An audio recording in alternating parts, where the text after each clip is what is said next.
orang. Totalnya menjadi 27.549 orang. Kasus positif 1,5 juta tenaga kerja yang terdampak krisis COVID-19.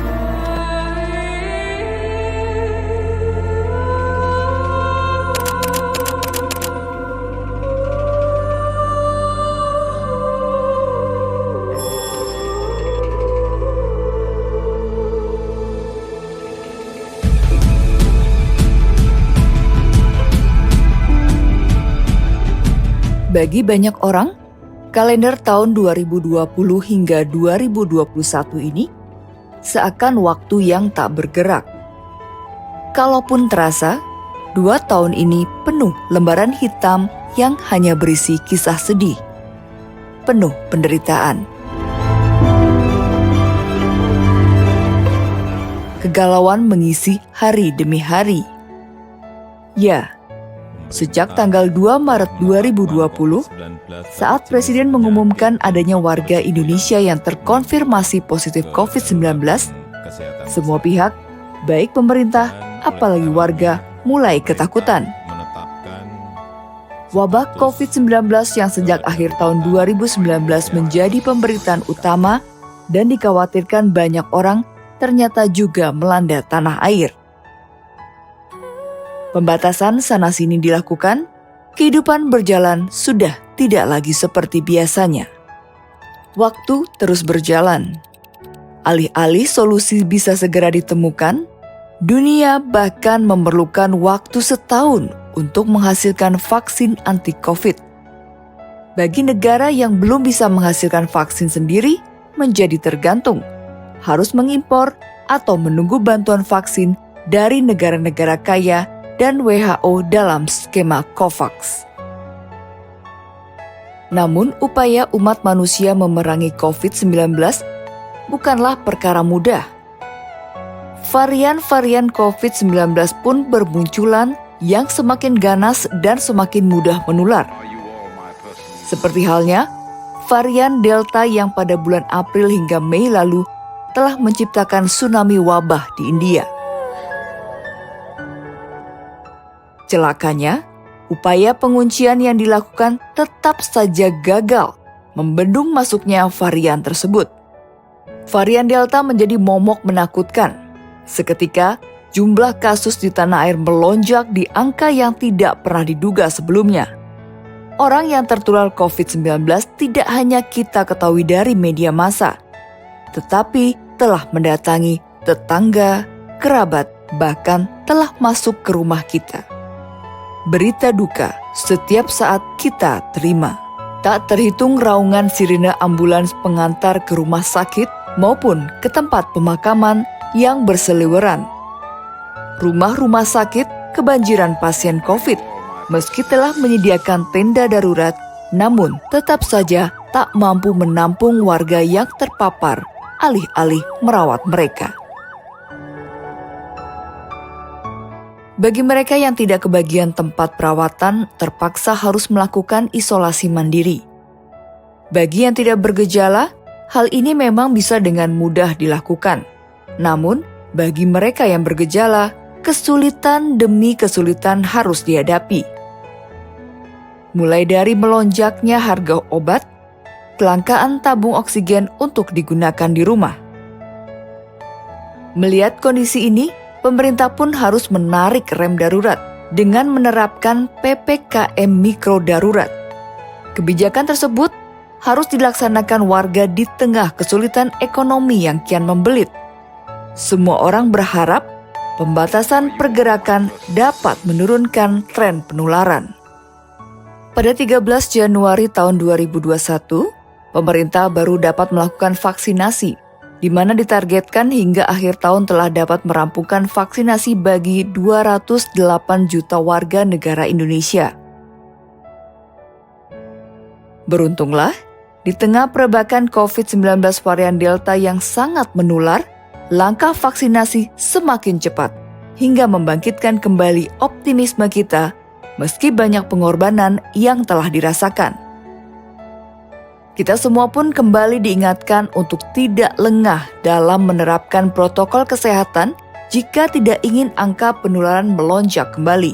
Memakai masker, mencuci tangan pakai sabun dan air mengalir, menjaga jarak, menjauhi kerumunan, serta membatasi mobilisasi dan interaksi adalah 5 aksi kunci dalam membendung penularan yang kita kenal sebagai protokol kesehatan COVID-19.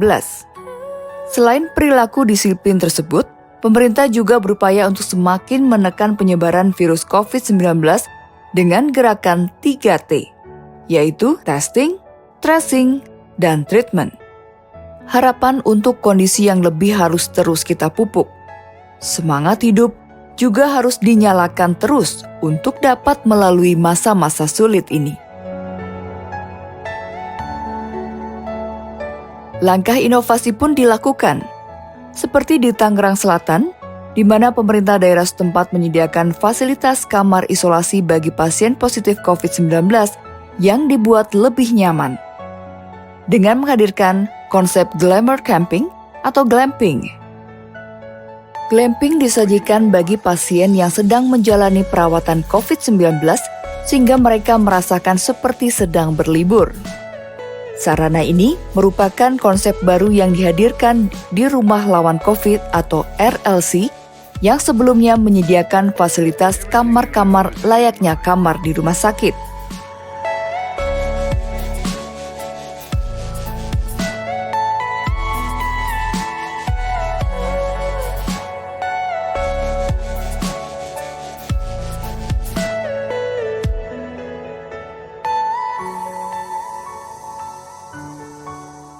Mudah-mudahan dengan di Rumah Lawan COVID, pertama kita bisa melakukan pemantauan secara langsung.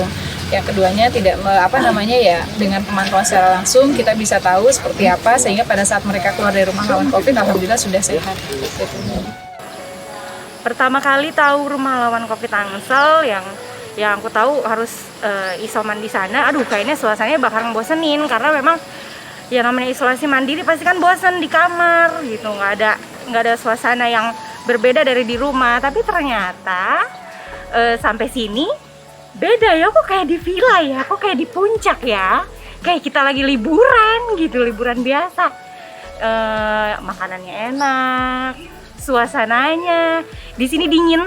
Makanya pas aku sampai sini, oh iya ternyata beda. Aku punya teman baru di sini. Terus kemudian bener-bener kayak nginep di villa, enjoy banget. Ternyata Rumah Lawan COVID mode glamping ini sungguh luar biasa.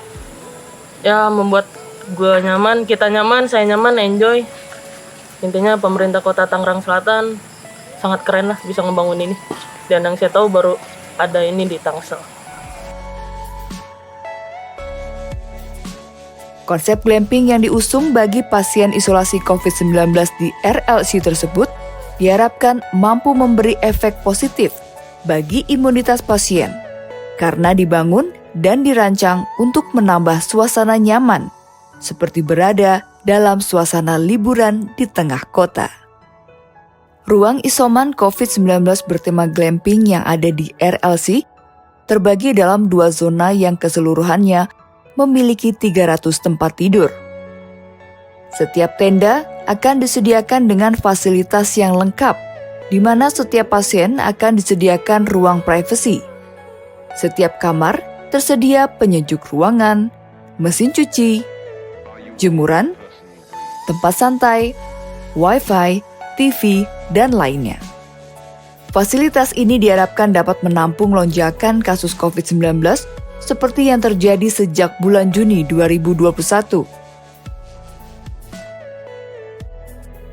Seperti diketahui, lonjakan kasus yang dipicu varian Delta telah membuat kewalahan pemerintah, di mana tingkat keterisian rumah sakit telah mencapai titik maksimal. Pandemi COVID-19 menorehkan sejarah tidak hanya di Indonesia, namun di seluruh dunia. Datangnya wabah yang tiba-tiba menjadi ujian bagaimana umat manusia harus menghadapi masalah dan mengatasinya dengan cepat. Kini kita telah menjalani hampir 1,5 tahun hidup di tengah pandemi. Akal sehat tetap menjadi yang paling utama dalam menghadapinya. Seperti halnya Rumah Lawan COVID-19 Tangerang Selatan yang menyediakan sarana karantina terpusat berupa glamping atau glamour camping sebagai tempat isolasi mandiri. Bagi yang membutuhkan bisa datang ke lokasi ini dengan terlebih dahulu lapor ke Puskesmas untuk dicek dan didata atau menghubungi call center Rumah Lawan COVID-19 di 0882 9328 0134. Salam 5 Vivo, tetap disiplin, protokol kesehatan 5M, vaksinasi, dan tetap optimis.